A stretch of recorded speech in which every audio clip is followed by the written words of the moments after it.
This week on Inside Boulder News, the Boulder Fire Department gets kids thinking about their future. Don't miss the chance to spend time with police and firefighters in the comfort of your neighborhood. And 4th of July is coming up. Find out where the go-to place for the fireworks show is this year. Welcome to Inside Boulder News, your chance to share your stories, get involved, and keep up to date on all things Boulder. I'm Jocelyn Avendaño. This week, kids got to receive a special annual training from the Boulder Fire Department, which kids called Cool and Exciting.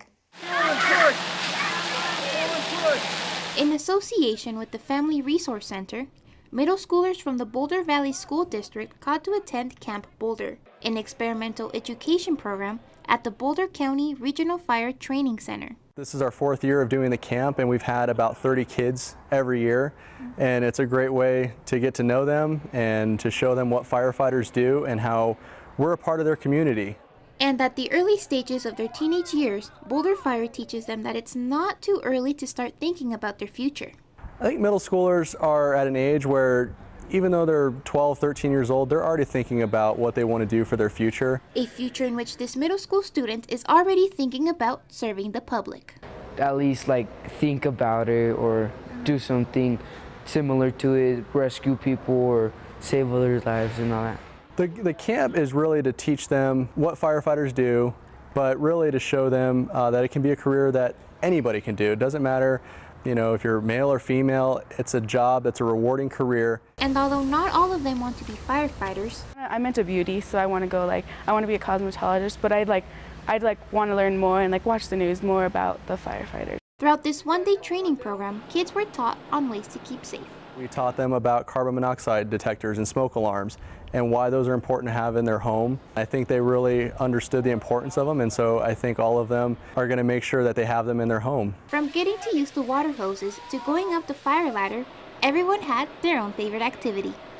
My favorite part, it probably is when you put the suits on and cut cars. There's something called a cutter and a spreader, and the cutter cuts pretty much the door of a car. They have a fire truck, and we get to go all the way up on the ladder, all the way up. Heights are a little bit of my fear, so I'm trying to get over that. It's a great way for us to connect with these middle schoolers and show them what firefighters do, and maybe that they'll want to follow in our footsteps someday and be firefighters themselves.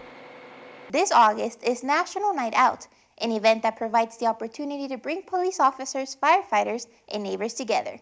Initiated in 1984, this annual event is celebrated in more than 15,000 communities across all 50 states. On August 1st, Boulder neighborhoods are asked to host a potluck or gathering to interact with their community and public safety officials. Neighborhood grants of up to $1,000 are available to those hosting the events. All you need to do is fill out an application on the website seen on screen. The deadline is July 11th. In return for hosting an event, the city will help the host make the event successful, provide a t-shirt, goodie bag, and one lucky neighborhood will win the Neighborhood Services block trailer.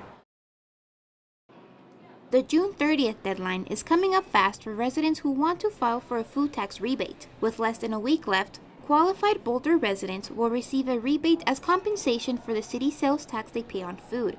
The application is to be received postmarked no later than June 30th. To know if you qualify, please visit the website seen on screen. Walk and Bike Month is almost to its end. However, there are still events people can participate in, like Bike to Work Day, which is next week. Leave your car keys at home and throw on your helmet next Wednesday, June 28th for Bike to Work Day. From 6:30 to 9:30 in the morning, local businesses around the city will host breakfast stations and bike service stations that will serve food and drinks to participants. Registration is still open for those interested, and everyone is encouraged to come out and participate in this annual event. The 4th of July is the ultimate all-American holiday in which we celebrate the birth of our nation.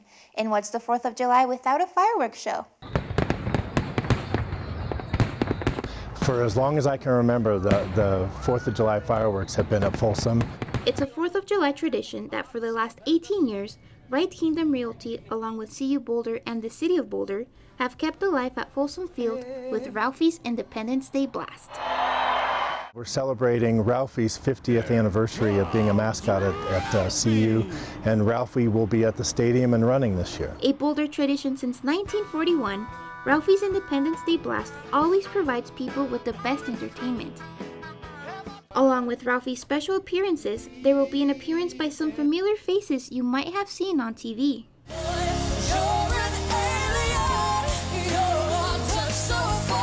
We have the School of Rock, which is kids from Boulder Valley School District that'll be performing several different songs and then helping us with the sing-along. And then also too, we have Sean and Natasha, who are past contestants on The Voice, that will be singing the national anthem for us. The gates will open at 8 p.m. with the fireworks beginning as soon as it darkens outside, which will be around 9:40. For those needing transportation, there will be free buses. Buses start at 5 o'clock, and there's free transportation from 29th Street Mall to the stadium, and then right after the show, there's transportation from the stadium as well. If you plan on attending Boulder County's biggest fireworks show, make sure to follow these simple safety precautions. The normal safety precautions, you don't want to bring anything that doesn't fit into a clear plastic bag. There's no doubt that an event like this truly takes a community effort to keep alive. It's quite an event to put on. There's the cost of the fireworks, but also too, the city is providing ambulance and fire department, and the University of Colorado has a lot of staff that contributes to putting on the show. But there's still different costs and expenses that accumulate. While it's a free event to attend, you can donate by texting the word fireworks to 855-735-2437, or you can visit the website seen on screen to keep this 4th of July tradition going on for many years to come. Thank you so much for watching us on this week's edition of Inside Boulder News. If you have pictures, news tips, or events you'd like to see featured, we'd love to hear from you. Connect with us on Facebook. You can also sign up to receive video updates right in your inbox. Just go to boulderchannel8.com and click on subscribe.